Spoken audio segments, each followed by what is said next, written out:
I'm done. I am done doing things for people. That's right. I'm done doing things for people simply because I realized that when I was doing so, I wasn't doing it from the goodness of my heart as I would have liked to believe, as I would have told myself time and time again. No, no, no, no, no.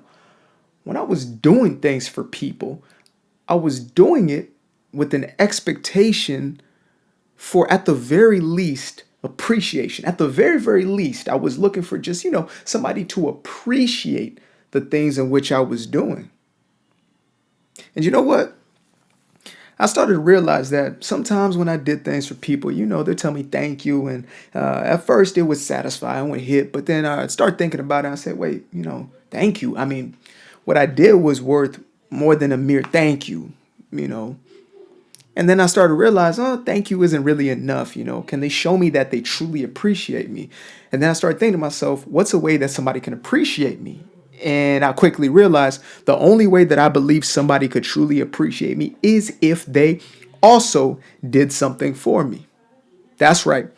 The moment that somebody else did something for me, it was a confirmation and an affirmation that they truly cared about me. And so, where was I coming from each time that I was doing something? I was coming from a selfish state. I was coming from a selfish place. And it's not that it was necessarily wrong that I was doing so, it's just I was suffering because of it. Because each time I was doing something, I would grow more bitter. I grow more resentful towards folk. I would find myself hiding away or hiding the fact of how I truly felt. But within, I couldn't hide from the emotion. As they say, words lie, but energy does not. My energy was giving off that I was bitter and I was looking for some type of compensation for what I was doing for people.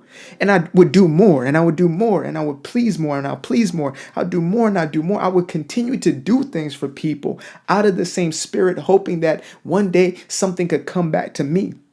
And when I found myself basically in what I call a deficit, right, in a giving deficit, I realized that this was not fruitful. This wasn't giving me what I wanted.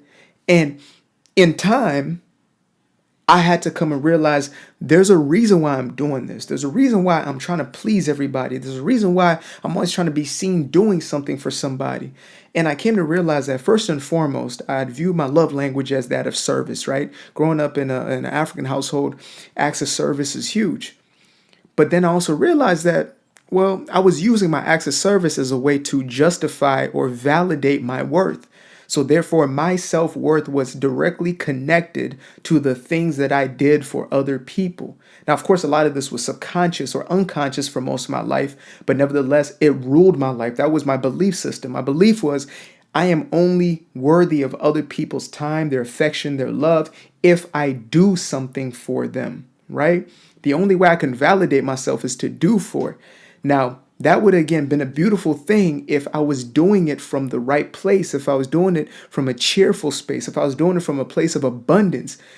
But in truth, I was doing it from a place of scarcity. I was doing it from a place where I didn't believe there was enough to go around. I was doing it from a place of lack. I believed that if I did something, I was losing something. I didn't realize that my cup runneth over. I didn't realize that, I am replenished and I am even, I am rewarded from within when I truly do something from the goodness of my heart, from a place of genuine gratitude. And so I made the decision that, you know what, I'm going to stop. I'm going to stop doing these things for people from that spirit. And it was not an easy shift. It wasn't an easy change. It was simple, but it wasn't easy. It wasn't easy because I was so tied to the identity that I used to have. The identity of people seeing me as the helper. The identity of people seeing me as the person always willing to do things. I mean, I was the type of guy who would probably have given my card to my best friend's boyfriend who I had never met before just so he can get it across state and back. Never met this individual, but I always wanted to create a perception that I was the helper, the helpful. Therefore, I was valid. Therefore, I was worthy. But when that no longer sufficed, I made the decision, the conscious decision, to finally stop people pleasing in the name of getting in line with that place within me where I could give from an abundant place. And that only started to happen. It only started to happen when I realized, when I came to the acknowledgement or I came to the consciousness of the abundance of this universe, the abundance of this life, the abundance of this creation. It was only then when I realized that, you know what? My actual nature is simply to give, and I don't necessarily have to go out of my way to do so. Each time that I speak a word of encouragement, that's giving. Each time that I create in the things that I love, each time I'm recording right here, I'm doing this because I love it. It is waterworks for me. Like this is flow for me, right? I'm in flow state right now. I love to do this, and yet it is still a contribution. It is giving. Therefore, giving of my gift, which gives to me directly, is the greatest way I can give. As opposed to before, I was trying to do things, let's say monetarily, or I was trying to, give time in different ways that didn't resonate with me. And so that created resentment.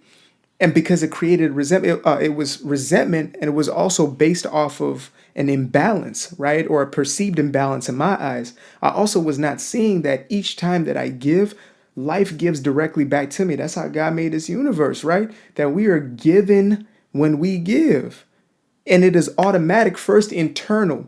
Our state changes when we give. You know that feeling when you give from the righteousness and the goodness, and and from that spirit of, I just feel like I'm flowing, I'm abundant, and you are just met with abundance within and more abundance. And when you look in hindsight, you will see that your giving also led to your own receiving continuously. And so I had to tap into that space. I had to tap into that space to also start to recognize that a lot of the reasons why I was not receiving was because I was not open to the receiving. To be honest, I didn't know how to receive.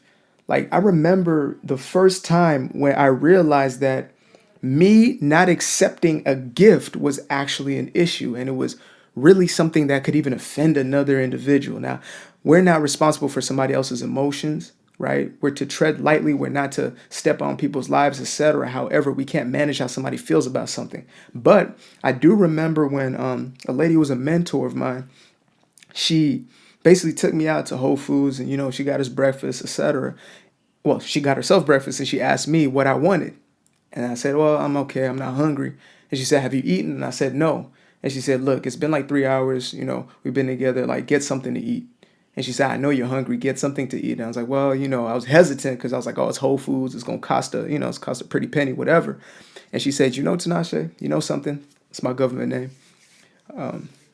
You know, when you don't allow an individual to give to you, that's selfish because you're not allowing them to bless you. And for the first time in my life, I had this perception shift. For the first time in my life, I viewed things from a very different way, is that when somebody is also given to me, that's a gift to them. And yet most of my life, I was actually denying people giving to me. Then I would become resentful because people weren't giving to me in the way that I expected it to come.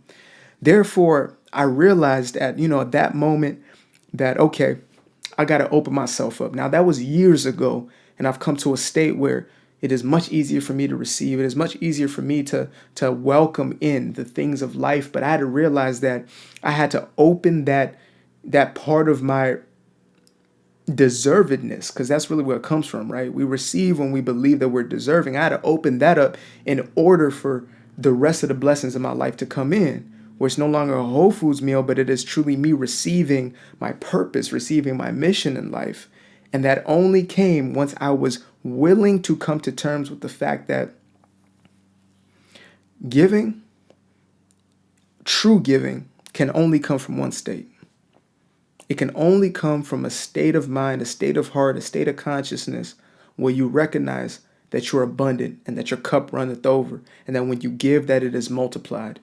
Not saying that that's the expectation, that when it doesn't come the way you think it should, you start to combat, or you start to hold back. No, no, no. It is a true recognition. I mean, the type of recognition, like, you could see me, right? You're looking directly at me, or you're listening to me. Whatever the sensatory experience is for you, it's as real as that, right? It's as real as my voice right now. It is a certainty that there is an abundance within life that is always in flow. And our natural state of being is to add to that flow and to receive from that flow continuously. And so that is the reason why I stopped giving. Peace. Aquarius.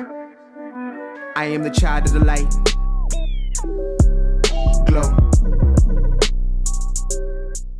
I'm raising the dead into life.